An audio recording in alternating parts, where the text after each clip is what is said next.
The Civil War ended, and the United States tried to define what freedom meant. In 1865, the 13th Amendment banned slavery and forced labor.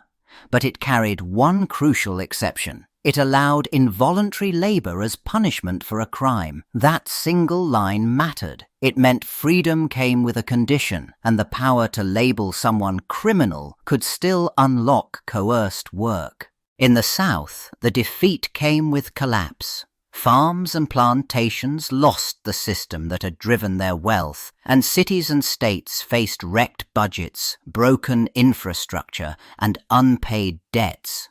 Landowners wanted fields worked again. State leaders needed tax revenue and order. The question was immediate and practical. Who worked, who got paid, and who controlled that labor now that slavery had ended? For newly freed black families, the promise sounded clear on paper, but daily life stayed uncertain.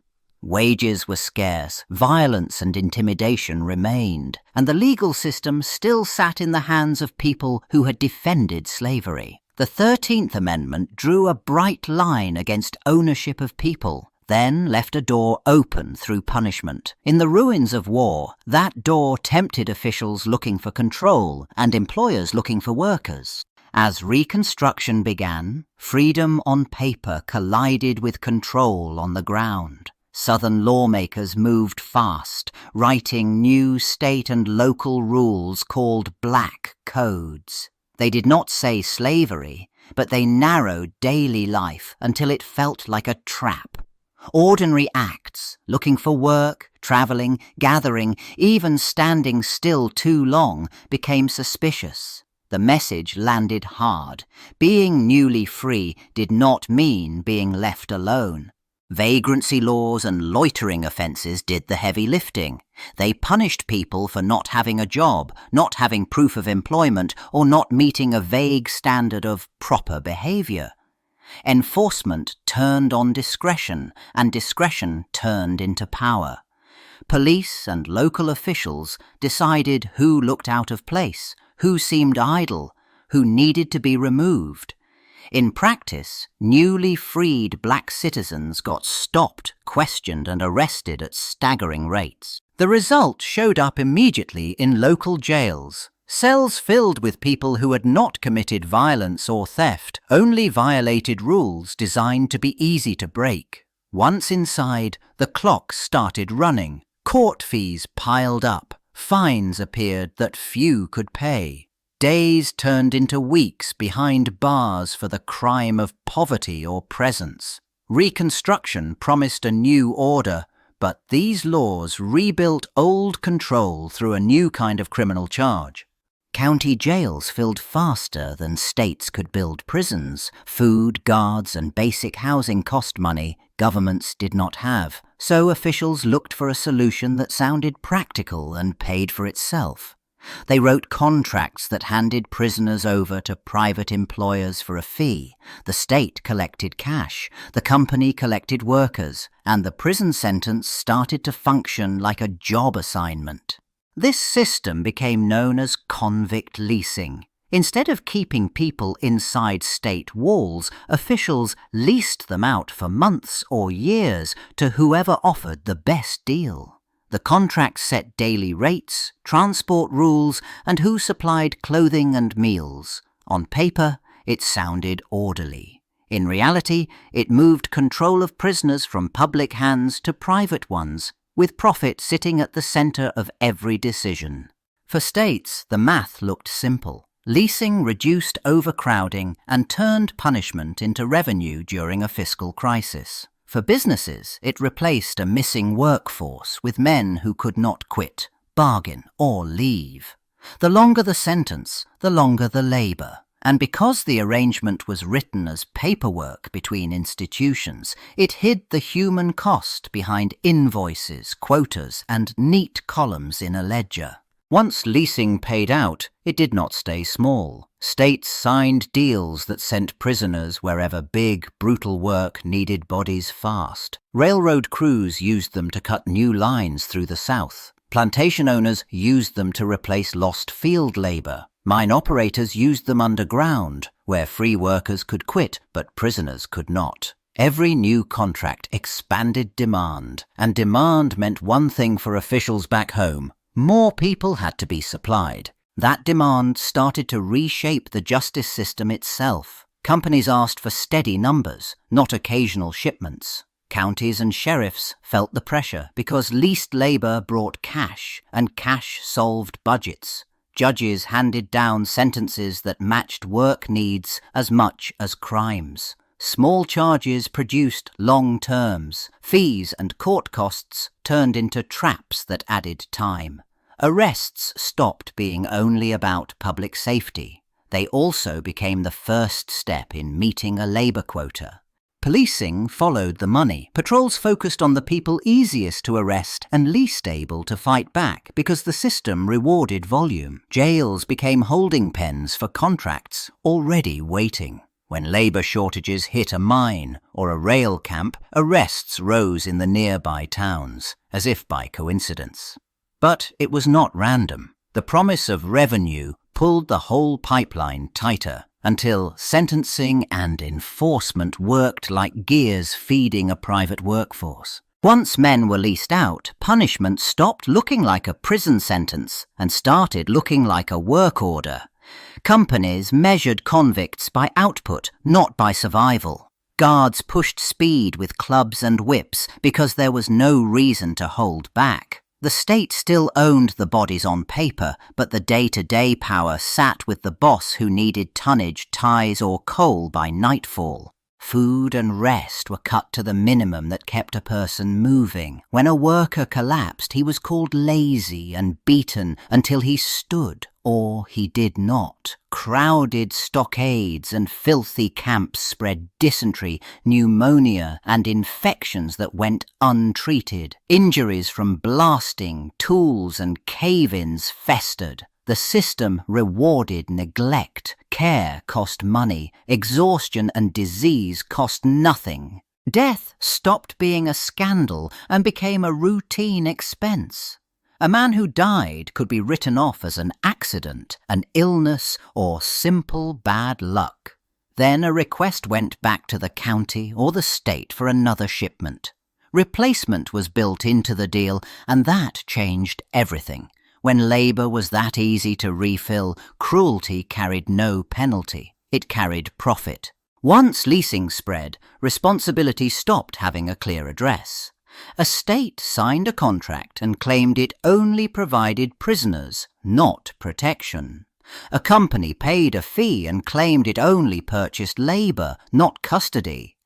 Then the work got handed off again, mines to foremen, foremen to labour bosses to guards. Every link added distance. When a man died, the system already had a way to shrug. The paperwork helped. Records scattered across courthouses, prison offices, and company ledgers, and they rarely matched. A death might appear as illness in one book, an accident in another, or not at all. Names got misspelled. Ages changed. Sentences vanished into transfers. For families trying to find a son or husband, the trail went cold fast, and officials could always point somewhere else.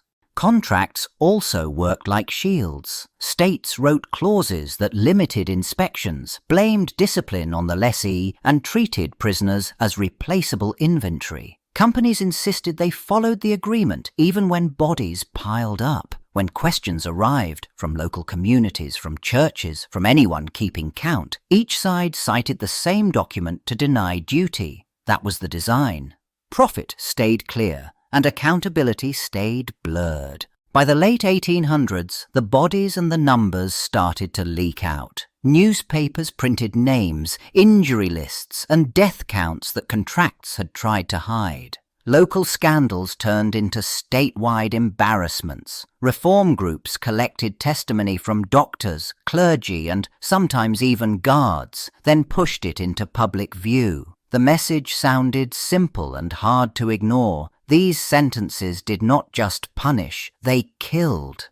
Once the reports circulated, officials faced a problem they could not solve with paperwork. If companies claimed the men died from accidents, reporters compared camp rosters to cemetery totals. If sheriffs insisted arrests followed the law, reformers showed how the same minor charges filled the same labor sites. Federal investigators entered some cases and demanded records, forcing states to answer basic questions about custody, food, medical care, and supervision.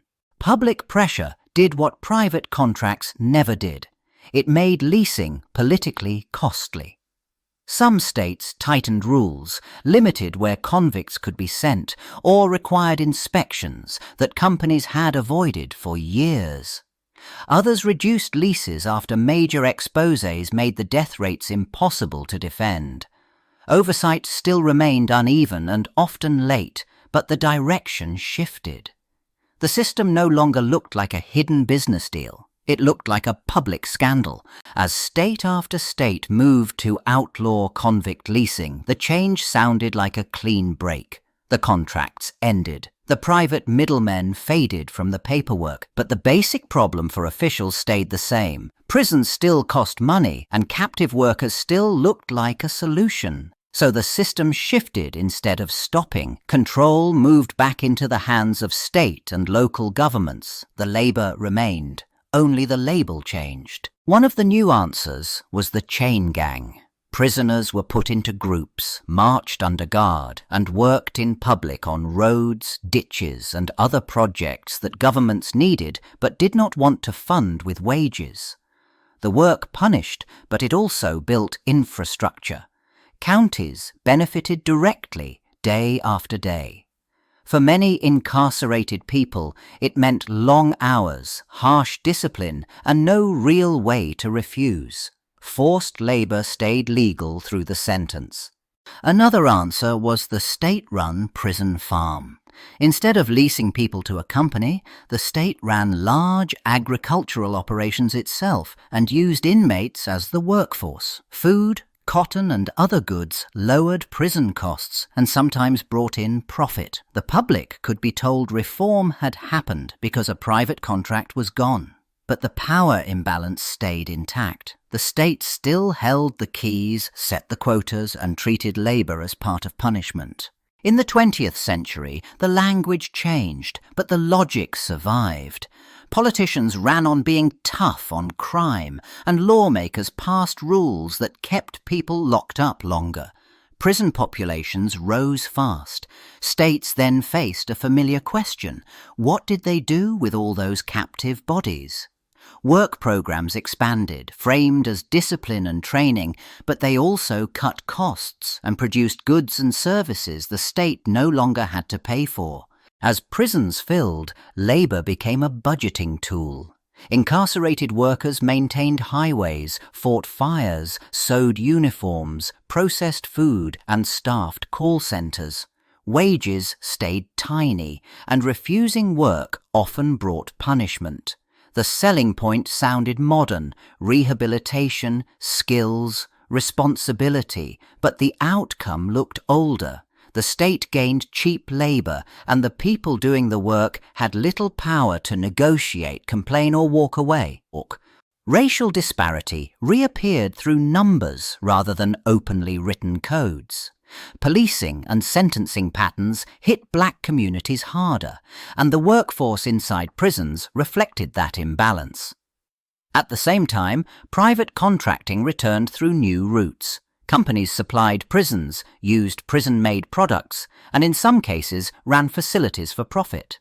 Money flowed through contracts again, and the pressures that once fed leasing came back as incentives to keep beds full and labor available. By the present day, the country still lived with that unfinished sentence in the 13th Amendment: freedom except as punishment for a crime. That exception kept a door open. Inside prisons, work never disappeared. It changed forms. People sewed uniforms, packaged food, fought wildfires, cleaned highways, and staffed call centers. The pay often stayed tiny, and refusal still carried consequences. The promise sounded absolute. The reality stayed conditional. Modern prison labour rested on incentives that looked familiar. States and prison systems saved money when prisons ran on inmate jobs, and some earned money when goods and services went out to government agencies or private buyers. Privatisation added another layer. Outside companies built facilities, provided food and medical care, or used prison labour through contracts. Each deal spread responsibility across paperwork. When harm happened, blame became harder to pin on any single decision-maker. Accountability also slipped through the gaps of discipline. A person who complained, organised, or refused work often faced solitary confinement, lost visitation, or lost time credits that affected release dates. In some states, the law still treated incarcerated workers differently from other workers, limiting protections and collective bargaining. So the system kept a built-in pressure: work or pay a price. The nation had ended slavery, yet coerced labour behind bars kept surviving legally.